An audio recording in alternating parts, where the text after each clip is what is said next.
Hello everyone, I am Surrender the Awesome and I'm back, and I'm ready to look at some more r/ChoosingBeggars, but before I get started, make sure to like, comment, subscribe, and if I can't convince you, perhaps this picture of my cats will convince you. And, random fact about my cat society is that the people buy cars in the way of basically just taking a bunch of car salesmen, throwing them into a pit, and forcing them into gladiatorial combat and only buying a car from whoever lives. Without further ado, let's get to this. So his first post here says, 20 job positions in one. Please send 3-minute video for this opportunity. And OP goes on to say, this was posted on Indeed and shared in my local Facebook group. A CEO wanting someone to completely give up their life to her. Enjoy, this is a long read. And this person here says, executive assistant to CEO. Benefits, probably none. Pulled from full job description, casual dress, flexible schedule, work from home, full job description. About me, I am Dr. Blank, a neuropathic doctor and a natural fertility expert. I help couples who have been struggling with infertility for over a year get to the root cause, heal, and conceive naturally. My business is rapidly growing and I see an abundance of couples who need my help, so in order to make sure I can continue to serve on my highest level, I am hiring an executive personal assistant to join my team. I am fully virtual and work from home. My husband is also an entrepreneur and works from home. I have 2 daughters and a cat. About this role. In this role, you are the right-hand superperson to your executive, and your contribution to their life allows them to run their company more effectively, have a bigger impact in the world, and find time to still prioritize health, family, and personal lives. This job well done looks like taking initiative and anticipating the needs before they're even communicated, never sitting on your hands with a low workload, recognizing that delegating takes time and effort, so making a conscious effort to seek out tasks and manage your own workload. Well, when you're running a business, you are gonna actually have to delegate. Anyways, this person goes on to say, making sure that things never need to be repeated, i.e., if you're sent an address, make sure it gets stored in the CRM so you won't need to ask for it again. If you're asked to do a task that you know will be repeated, make sure it gets playbooked and assigned in Google Sheets. Effective and efficient communication instead of multiple texts, emails, calls, and Slacks throughout the day. Questions and updates will be combined, along with all relevant information for the CEO to reply to in an easy format, respecting time and day boundaries, making sure that you ask questions well ahead of time, requiring 0 follow-up from the CEO. If you are asked to do a task and you know it's going to take longer than a day or 2, make sure that that task is added into the Google Doc and regular updates are made in there so your CEO knows that you are on top of it and doesn't need to ask. Having a strong attention to detail so that your CEO doesn't need a QA or ask for more information. Well, maybe it's also good to possibly ask questions, as the CEO, because you're not gonna know everything. Anyways, this person goes on to say, overall, make your CEO's day, week, and months easier because you are completely on top of your workload and their workload. You communicate effectively and you don't add extra tasks to their plate, and you are continuously seeking out growth and learning opportunities so you can continue to expand your job role, responsibilities, and knowledge. Well, as CEO, you're gonna have quite a big workload and you might have to take on a few extra tasks.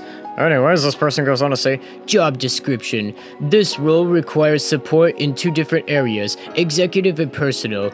Executive support. Gatekeeper role. Provide a gatekeeper and gateway role, providing a bridge for smooth communication between the CEO and staff, demonstrating leadership to maintain credibility, trust, and support with the wider team. Well, maybe the CEO could possibly maybe get better at communicating. That could be a thing you could try.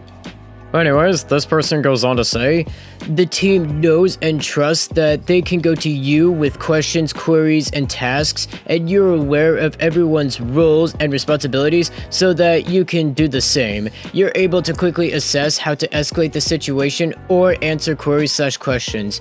You provide gatekeeping duties in regards to taking initial screening, phone calls, or meetings when necessary.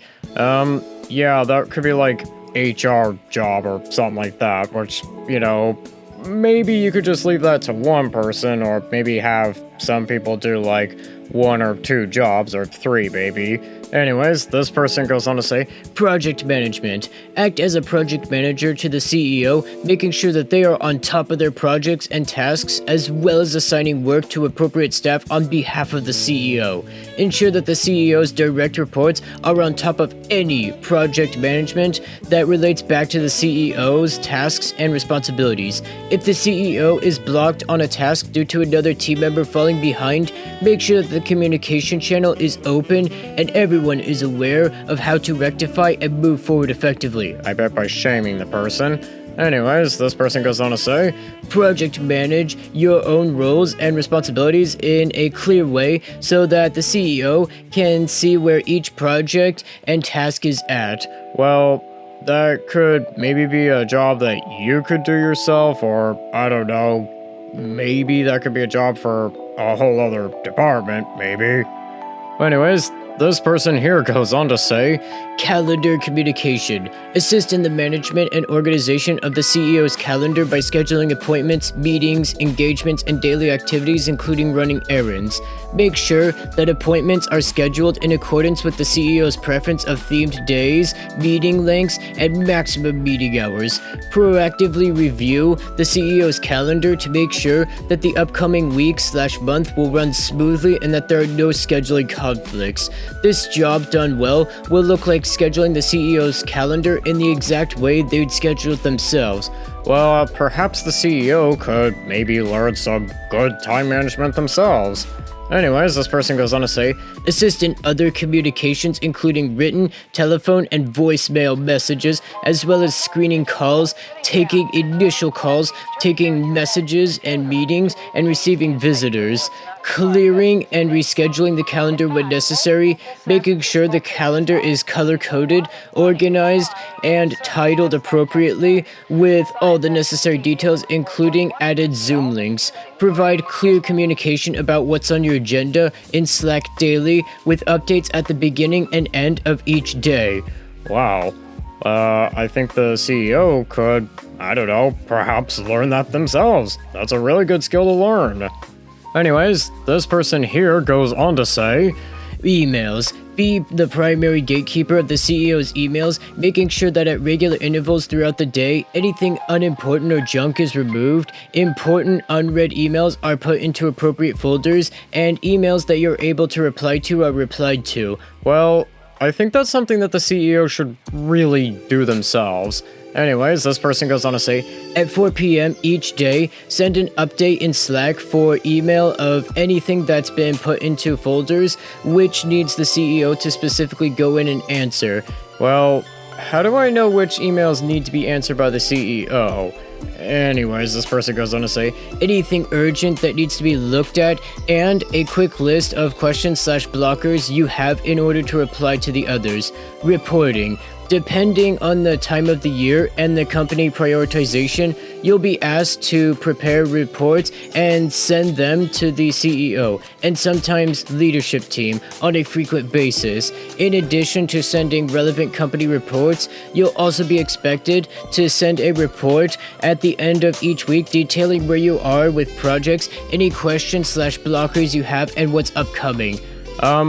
Okay, I'm gonna probably split this into a 2-parter because, man, this is like really, really long. And I think with that, that's gonna do it for today. Don't forget to like, comment, subscribe, and I'll see you in the next part.